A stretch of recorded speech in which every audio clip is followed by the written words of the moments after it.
Senior నాయకులు, మాజీ గ్రంథాలయ సంస్థ చైర్మన్, అదేవిధంగా వివిధ వాళ్ళ నుంచి వచ్చిన యువతకు మీ అందరూ కూడా భావిస్తారు. రాష్ట్రం యువత అందరూ కూడా గర్వకారు. రాష్ట్రం ఈ సందర్భంగా వచ్చిన డాక్టర్ బల్మూన్ వెంకట్ గారు, పిసిసి జనరల్ సెక్రటరీ, చాలా మంది ప్రచారంలో ఉన్నారు. అందరూ కూడా మాట్లాడడం తప్పకుండా ప్రభుత్వంతో కలిసి పనిచేస్తున్నాం, కుటుంబంతో కలిసి పనిచేస్తున్నాం. అంటే మీరు ఏదైతే సూచనలు ఇప్పుడు స్వీకరిస్తామో చెప్పకూడదు. మామూలుగా ఇంట్రడక్షన్ అనుకొని చిన్ననాటి పరిచయం కాబట్టి ఎక్స్పీరియన్స్ మాట్లాడుతున్నారు. కానీ రాఘవేంద్ర రాజకీయ నాయకుడు అయిపోయిన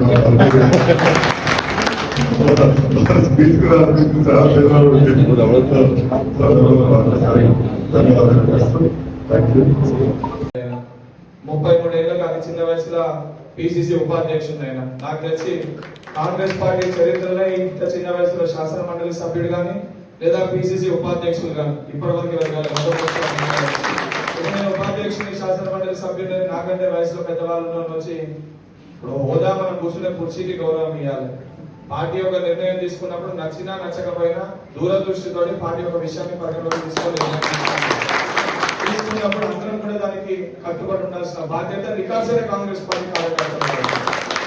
ఎవరైనా ఆ నిర్ణయానికి కట్టుబడకుండా నేను పెద్ద లేకపోతే మీరు చిన్న అని చెప్పి భావించేవారన్నా అది చేస్తే ఎంత సీనియర్ అన్నా సీనియర్ అంటే ఇంకా దానికి ఓర్పు ఎక్కువ ఉండాలి, సహనం ఎక్కువ ఉండాలి. పని చేయకూడదు అనేది నా ఉద్దేశం. పార్టీ కష్టకాలంలో ఉన్నప్పుడు ఎవరు పోటీ చేయని ఒక నియోజకవర్గంకి వెళ్ళి నేను ఎమ్మెల్యేగా పోటీ చేసిన. ఆ రోజు నాకు తెలిసి నేను బలైతా అని చెప్పి ఆ రోజు సొంత పార్టీ వాళ్ళు వెంకట్ని బలిపశం చేసిరని మాట్లాడిండు, బయట పార్టీ వాళ్ళు వెంకట్ బలైతాడని చెప్పి మాట్లాడింది. కానీ నేను నమ్ముకుంది పార్టీని నమ్ముకున్నా.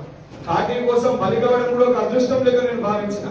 పార్టీ ఒక అదృష్టం లేక నేను భావించిన. ఆ రోజు నేను హుజరాబాద్ లో పార్టీ పక్షాన్ని నిలబడి కొట్టాను. కాబట్టి రాహుల్ గాంధీ గారు, అధిష్టానం, ముఖ్యమంత్రి గారు అందరూ ఏకాభిప్రాయంతో మొట్టమొదటి ఎమ్మెల్సీ అడగకుండానే నాకు ఇంటికి ఫోన్ చేసి ఎమ్మెల్సీకి నామినేషన్ ఏమని చెప్పి శాసన మండలి నేను ఊహించలేదు. అదేవిధంగా ఒక్కొక్కరికి కొందరికి కొద్దిగా ముందే అవకాశాలు వస్తాయి, కొందరికి తర్వాత అవకాశాలు వస్తాయి. కానీ పార్టీ ఒకసారి నిర్ణయం తీసుకోకముందు దానిపైన మనం 3 సార్లు ప్రాణాలు పోతే అని తెలిసి కూడా తెలంగాణలో కాంగ్రెస్ పార్టీ ఏర్పాటు కోసం కష్టపడ్డాం. మేము ఇక్కడ కొట్లాడుతుంది రాహుల్ గాంధీ గారిని ప్రధానమంత్రి చేయాలని చెప్పాలి. రాహుల్ గాంధీ గారిని ప్రధానమంత్రి చేయడానికి మనం ఒక చోట చిన్న పొరపాటు చేసుకొని అంతర్గతంగా ఇద్దరు వ్యక్తుల మధ్యలో కొట్లాటని 2 ప్రాంతాల మధ్యలో కొట్లాటలుగా విభజించి పాలించే ప్రయత్నం చేస్తే అది రాష్ట్ర వ్యాప్తంగా కూడా ఎఫెక్ట్ అయ్యే పరిస్థితి ఉంటుంది. మీడియాలో వస్తేమో 1-2 విషయాలు చూడడానికి బాగుంటది, ఆ వీడియో క్లిప్ చూడడానికి 2 నిమిషాలు 3 నిమిషాలు బాగుంటది. కానీ దాని వలన ఎంత నష్టం అవుతుందో, తర్వాత ఎవరి వల్ల నష్టమైందో ఆ నష్టం భర్తీ చేయాలన్నా కూడా ఆయన చేయలేని పరిస్థితి ఉంటది. అందుకే మీ అందరూ కూడా విజ్ఞప్తి చేసేది ఒకటే, ఇద్దరు వ్యక్తుల మధ్య ఇబ్బందులు ఉన్నా ఒకరి దగ్గర ఇంకొకరి గురించి తప్పు చెప్పినా కార్యకర్తలుగా మన పైన ఒక బాధ్యత ఉంటుంది. అవతల వ్యక్తి చెడు మాట్లాడినా యువతల దిక్కు వచ్చి మంచిగా చెప్పిండని చెప్పి మనం చెప్పాలి. ఇద్దరిని కలిపే ప్రయత్నం చేయాలి. ఎందుకంటే పెద్ద మనిషిని కూడా నేను కలిసి వారికి కూడా చెప్తాను. ఎందుకంటే పార్టీ నాకు ఉపాధ్యక్షుడుగా ఇక్కడ చెప్పింది కాబట్టి దయచేసి ఇక్కడ ఉన్న ఎమ్మెల్యే గారికి అదేవిధంగా నేను ఇక్కడ ఉన్న కార్యకర్తలు కూడా విజ్ఞప్తి చేస్తున్నా, పార్టీకి నష్టమయ్యే పని చేస్తే నష్టపోయేది మనమే. మన కళ్ళని మనం పోసుకోవద్దు. మనం కత్తి తీసుకొని మన గొంతుని మనం పోసుకునే పరిస్థితి ఎవరు కూడా చేయకూడదు. తప్పనిసరిగా ఈ మున్సిపల్ ఎన్నికల్లో ఉన్న అన్ని వాళ్ళు కూడా కైవసం చేసుకొని మున్సిపల్ చైర్మన్ పీఠం పైన మన వ్యక్తిని కూర్చోబెట్టుకొని ఏదైతే జగిత్యాల జిల్లా కేర్ ఆఫ్ కాంట్రవర్సీస్ కాదు, జగిత్యాల అడ్డా అంటే కాంగ్రెస్ అడ్డా అనే విధంగా మనం ఆ పేరుని మార్చాల్సిన ఈ ఎన్నికల తర్వాత ఆ కాంట్రవర్సీ కంప్లీట్ గా తొలగిపోయి ఆ పేరుని మనం తీసుకురావాలి. ఎందుకంటే తర్వాత నెక్స్ట్ ఎన్నికల సమయానికి డీలిమిటేషన్ ఏ కాన్స్టిట్యున్సీ ఎట్లయితే కూడా మనం ఊహించడం, ఏ పరిస్థితులు ఏ రకంగా ఉంటే కూడా చెప్పలేము. రేపు పొద్దున ఏది జనరల్ అయితే ఏది రిజర్వ్ అయితే కూడా చెప్పలేము.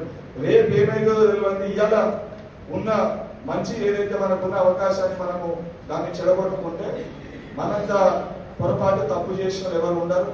నేను మాట్లాడిన విషయాలన్నీ కూడా అందరికీ కూడా అర్థమైంది అని చెప్పి భావిస్తూ, ఎవరైతే ఇక్కడ రాని పోటీ చేయాలనుకుంటున్న అభ్యర్థులు రాని వారికి కూడా ఈ మెసేజ్ అనేది క్లియర్ గా చెప్పాలని చెప్పి విజ్ఞప్తి. సమన్వయం చేయడానికి పిసిసి ఉపాధ్యక్షుడిగా పార్టీ పరంగా నేను ఉన్నాను. ఇప్పుడు పెద్దలు సంజయ్ గారితో జీవన్ రెడ్డి గారితో వాళ్ళిద్దరితో కూడా మాట్లాడాల్సిన బాధ్యత నా పైన. ఇద్దరు ఒపీనియన్స్ కూడా తీసుకున్నాం. ఒపీనియన్స్ తీసుకున్నాక పార్టీ ఒక నిర్ణయంతో బయటకు వస్తారు. పార్టీ ఒకసారి నిర్ణయం తీసుకొని బయటకు వచ్చినాక మనకు ఆ వ్యక్తి నచ్చకపోతే వ్యక్తి పేరు చెప్పొద్దు, కానీ గుర్తు చెప్పి మన గుర్తును ఓటాడికి ఆ గుర్తుని గెలిపించాల్సిన బాధ్యత మన పైన ఉంటుంది. ఇది అందరూ కూడా దృష్టిలో పెట్టుకోవాలి. తప్పనిసరిగా అదే దిశగా పనిచేయాలి. ఒకటే ఉంటది, కానీ కౌన్సిలర్లు, ఎంపీటీసీలు, జెడ్పీటీసీలు, సర్పంచ్లు, వార్డు మెంబర్లు, నామినేటెడ్ పదవులలో ఇవన్నీ రేపు పొద్దున నష్టమయ్యేది సుదీర్ఘంగా కింది స్థాయి ఉన్న కార్యకర్తలము. సో కార్యకర్తలందరూ బలంగా ఒక చోటకు వచ్చి ఇద్దరికి కూడా చెప్పాలి, ఇది నిర్ణయం, వీళ్ళ మీరు గెలుస్తారంటే వీళ్ళకే టికెట్ ఇవ్వాలి, వీళ్ళ మీరు గెలిచే అవకాశం ఉందంటే గెలిచే అభ్యర్థికే టికెట్ ఇవ్వాలి. సుదీర్ఘంగా పార్టీ పట్టుకున్న వ్యక్తి ఇంకెవరన్నా అక్కడ గెలిచే అవకాశం లేదంటే వాళ్ళకి నామినేటెడ్ అవకాశం కల్పించాలి. ఇది నేను కూడా పాటించినా కాబట్టి ఈరోజు ఇంత బలంగా చెప్తున్నా.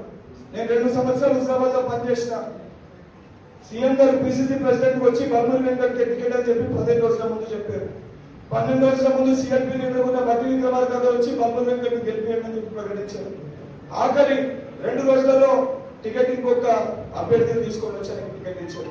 నేను ఒక్క మాట తప్పు మాట్లాడలే. 24 గంటలు బాధ అనిపించింది. 4 గోడల మధ్యలో పోయినా, ఏడ్చినా, నా బాధని పక్కన పెట్టినా, తర్వాత జెండా కండువా వెడలేసుకున్న, జెండా చెట్ల పట్టుకున్న, మళ్ళా బయటకు వచ్చి పోరాటం చేసింది. దాని కారణంగా దాదాపు ఏదైతే ఈరోజు 2.3%, 3% ఓట్ షేర్ తోటి కాంగ్రెస్ ప్రభుత్వం ఏర్పడిందో నేను బలంగా గట్టిగా చెప్పగలుగుతా. ఎన్ఎస్వై కార్యకర్తలు మేము కొట్లాడినాం కాబట్టి ఆ యువకులని కాంగ్రెస్ పార్టీలో అధికారాన్ని తీసుకురాగలిగినాం. నేను కూడా ఆ రోజు నాకెందుకు, ఒక నియోజకవర్గంలో నాకు టికెటే కావాలి, ఆ టికెట్ కోసం నేను కూడా బయటకు వచ్చి పార్టీ నాకు అన్యాయం చేసింది, పార్టీ నన్ను బలి చేసింది, అప్పుడు బలిపరిశీలి చేసిందని నేను కూడా మాట్లాడవచ్చు, కానీ మాట్లాడదు. ఎందుకు? పార్టీ పెద్దది. వెంకటొక్కడు ఎమ్మెల్యే అయితే అయ్యేదేం లేదు. కానీ తెలంగాణలో కాంగ్రెస్ ప్రభుత్వం అధికారంలో వస్తే నాకు నమ్మకం ఉంటే పార్టీ నన్ను ఏదైతే కళ్ళలో పెట్టుకొని చూసుకుంటుంది, పార్టీ నన్ను కాపాడుతుంది నమ్మకం నాకుంటే పార్టీ నిలబెట్టుకుంది. ఈడ కూడా పరిస్థితులు గత కొద్ది రోజులుగా నేను కూడా చూస్తున్నా. ఇప్పటి వరకు కూడా ఎందుకు ఇంటర్ఫియర్ కావాలని చెప్పి ఇప్పటి వరకు కూడా కొన్ని ఓర్పు సాగంతో ఉండడం జరిగింది. కూడా చెప్పినారు వారు కూడా ఉన్న పరిస్థితి ఇబ్బందులు ఏ రకంగా, ఎందుకంటే సుదీర్ఘంగా వారు కూడా కాంగ్రెస్ పార్టీకి సంబంధించే వారి ఏదైతే చొక్కారావు గారు కానీ, రత్నాకర్ రావు గారు కానీ, ఏమీలు ఏదో వారి ఫ్యామిలీకి వెళ్ళి వస్తూ వారు కూడా ఒక కాంగ్రెస్ లెగసీలో ఈ రోజు ఇక్కడ దాకా వచ్చారు. సరే, రాజకీయంలో ఒక్కొక్కరికి కొన్ని ఇబ్బందులు ఉంటాయి. ఒక్కొక్క సమయంలో కొంతమంది కొన్ని జాగ్రత్తలు ఉంటారు. కానీ ఒక్కసారి ఒక నిర్ణయం తీసుకొని ఇది మా స్టాండ్ అని చెప్పి తీసుకున్నప్పుడు నికాసర కాంగ్రెస్ పార్టీ కార్యకర్తలను కూడా రేపటి భవిష్యత్తు కూడా అలా ఆలోచించి కలిసి నడవాల్సిన బాధ్యత మన పైన ఉంటుంది. మనం నిజంగా వాస్తవానికి మనం కూడా ఒకటి ఆలోచించాలి. ఉదాహరణకి మీ దగ్గర వచ్చి ఒక మాట, నాకు తెలిసి మీరు ఎవరి గురించి కూడా తప్పుగా మాట్లాడంటే, నేను ఒకటి సందర్భంలో ఇది తప్పు అని చెప్పి మాట్లాడి కూడా పోనీ కలుపుకొని పోదామని ఒక తత్వం చూసిన. నిజంగా వేరే వాళ్ళని ఇబ్బంది పెట్టే ప్రయత్నం చేసిన పోనీ పార్టీ ప్రయారిటీ అని చెప్పి వారు మాట్లాడారు. అదే సందర్భంలో నాకే అప్పుడప్పుడు అనిపిస్తుండే, అది నిజంగా మేము కూడా ఇంత బలంగా ఉండాలని చెప్పారు. పార్టీలో ఉన్న మనం కూడా ఒకసారి ఆలోచించాలి. ఈ రకంగా ఇబ్బంది చేస్తే రేపు పొద్దున మనం ఒక పడవలో కూర్చొని ఒకవైపు మనం కూర్చొని ఇంకొక వైపు రాయి కొడుతూ అటు దగ్గర అందరం పడితే పడవ అటు దిక్కు మునుగుతుంది అనుకుంటే పొరపాటు.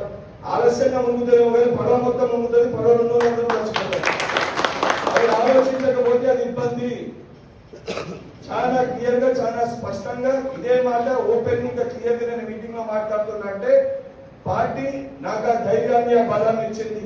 పార్టీ ఎవరు లేరు, పార్టీయే ఫస్ట్ ప్రయారిటీ. ఎంత సీనియర్ ఉన్నా, ఎంత జూనియర్ ఉన్నా పార్టీ నిర్ణయమే అంతిమ నిర్ణయము, పార్టీ తీర్పే అంతిమ తీర్పు.